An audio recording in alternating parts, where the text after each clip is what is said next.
Rich land infra developers వారి కాస్మోపోలిస్ 140 ఎకరాల్లో mega layout August 11 గొప్ప ప్రారంభం. మీ ఊర్లో స్కూల్ అందుబాటులో ఉందా? మీ పిల్లలందరూ స్కూలుకు పోగలుగుతున్నారా? టీచర్ ఉన్నాడా? ఇవన్నీ కూడా ఒక నిర్దిష్టమైన కార్యక్రమాలు పెట్టుకుని గ్రామ సౌకర్యాలన్నీ కూడా ఫిలప్ చేసి తద్వారా మీకు మెరుగైన ఇది చేయడం, మీ ఊర్లో ఉండే వనరులన్నీ కూడా ఉపయోగించుకొని మీ ఆదాయాన్ని పెంచే మార్గాలు ఏమున్నాయో అవన్నీ కూడా చేస్తాం.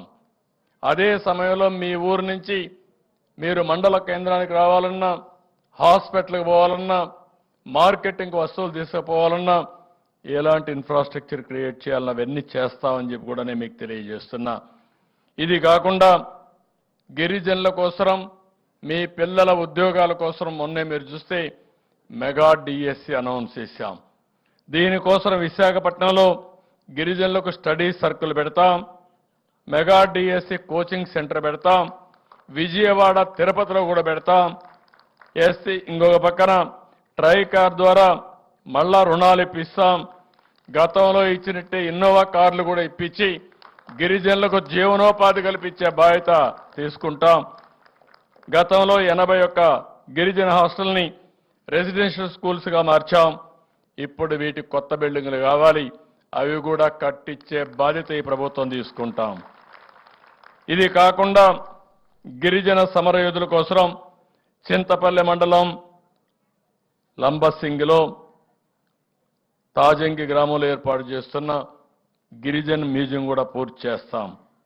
ఇంకో పక్క విలేజ్ సెక్రటరీలో చాలా మంది పనిచేస్తున్నారు ఏఎన్ఎంల కింద. వాళ్ళందరినీ ట్రైబల్ వెల్ఫేర్ స్కూల్స్లో పెట్టి మీ పిల్లల ఆరోగ్యం కాపాడే బాధ్యత తీసుకుంటాం. ఇది కాకుండా ఇంకొక పక్కన మీరు చూస్తే అరకు కాఫీ, అక్కడనే పెప్పర్ ఇవన్నీ తయారు చేయడం, పండించడం, మీకు ఏమేమి చేయగలుగుతామో మీ ఆదాయాన్ని పెంచే మార్గం. ఒక రోజున అరకు కాఫీ ఈరోజు కొన్ని షాపుల్లో ఉంది, కానీ ఇది ఇండియాలో ఉండే అన్ని షాపుల్లో పెట్టి ప్రపంచంలో ఉండే ముఖ్య నగరాల్లో పెట్టే బాధ్యత తీసుకొని అరకు కాఫీకి ప్రపంచవ్యాప్తంగా గుర్తింపు తీసుకొస్తామని చెప్పి కూడా నేను మీకు తెలియజేస్తున్నా. అందుకే ఇప్పుడే చెప్పాను, మొత్తం నాణ్యత ఎట్లా రావాలి, క్వాలిటీ ఎట్లా పెంచాలి, దానికి కావాల్సినటువంటి మంచి రకమైన కాఫీని ఇంకా ఎట్లా ప్రోత్సహిస్తాం. అక్కడి నుంచి మీరు చూస్తే ఆ కాఫీని ఏ విధంగా మ్యానుఫ్యాక్చరింగ్గా చేయాలి, కాఫీ పౌడర్గా చేయాలి, అదే సమయంలో దీన్ని మార్కెటింగ్ ఎట్లా చేయాలో చేస్తాం. దీనివల్ల మీ ఆదాయం వాణిజ్య పంటల కంటే ఎక్కువ వచ్చే అవకాశం ఉంటుంది. ఇది కూడా చేస్తామని చెప్పి కూడా నేను మీకు తెలియజేస్తున్నా. ఇంకో పక్క మీ ప్రాంతంలో ఉండే సహజమైన పంటలు, ఎక్కడ కూడా ఎరువు కానీ క్రిమి సంహారక మందు వాడనటువంటి ఆర్గానిక్ పంటలు మీరు ఏర్పాటు చేస్తున్నారు. దాన్ని కూడా ఉపయోగించుకొని అవసరమైతే బిస్కెట్స్ తయారు చేసి ఇక్కడ బిస్కెట్స్ కానీ మిగిలిన ఇక్కడ ఏమేం చేయగలుగుతా అన్నీ చేసి మార్కెటింగ్ కూడా ఎస్టాబ్లిష్ చేస్తామని చెప్పి కూడా నేను మీకు తెలియజేస్తున్నా.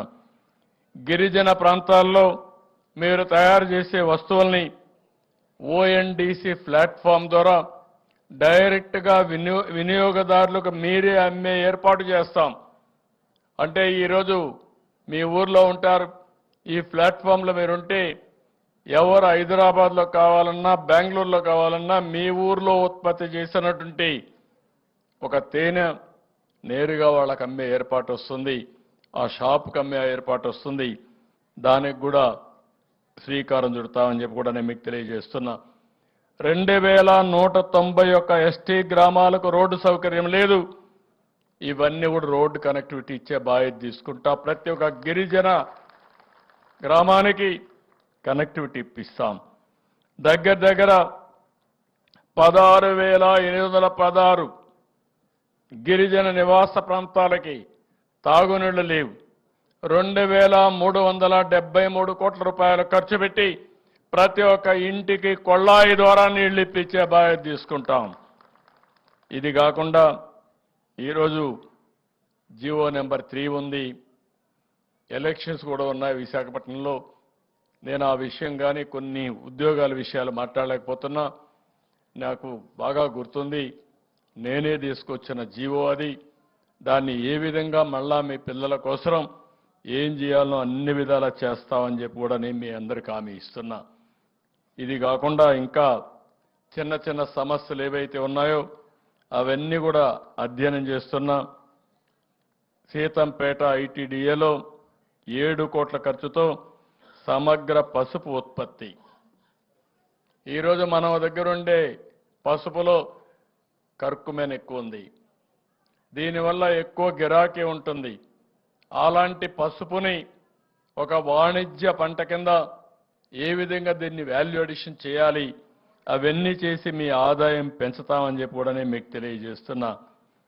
ఇదే మరిగా ఎన్టీఆర్ ఐటీడీఏ సీతంపేటలో ఎన్టీఆర్ అడ్వెంచర్ పార్క్ ఉంది. దానికి కూడా గిరిజన మ్యూజియం కూడా అభివృద్ధి చేయాలి. దీనికి కూడా ఒక 2,50,00,000 అవుతుందన్నారు. అది కూడా ఖర్చు పెట్టి చేస్తామని చెప్పి కూడా నేను మీకు తెలియజేస్తున్నాను. ఇంకో పక్క ఐటీడీఏ పార్వతీపురంలో కొమరాడ మండలంలో పూర్ణపాడు లాబేస్ గ్రామాల మధ్య నాగావళి నదిపై ఒక హై లెవెల్ బ్రిడ్జ్ కావాలన్నారు. అది కూడా పూర్తి చేస్తాం. చింతూరులో ఐటీడీఏ పరిధిలో 11 ఎత్తిపోతల పథకాలు కావాలి. దీనికి 2.5 కోట్లు ఖర్చు అవుతుందన్నారు. అది కూడా ఖర్చు పెట్టి మొన్నే రివ్యూ చేశాను. అవి కూడా శాంక్షన్ చేస్తాం. ఇది కాకుండా ఈరోజు ఇంకొక పక్కన మీరు చూస్తే ఏదైతే పాడేరులో మెడికల్ కాలేజ్ ఉంది, నేను అది కూడా నిర్ణయం చేశాం. 500 కోట్ల రూపాయలతో ఆ మెడికల్ కాలేజీని పూర్తి చేసే బాధ్యత కూడా ఈ ప్రభుత్వం తీసుకుంటుంది. సుమన్ టీవీలో మీ పర్సనల్ అండ్ బిజినెస్ ప్రమోషన్స్ కోసం కింది నెంబర్కి కాంటాక్ట్ చేయండి.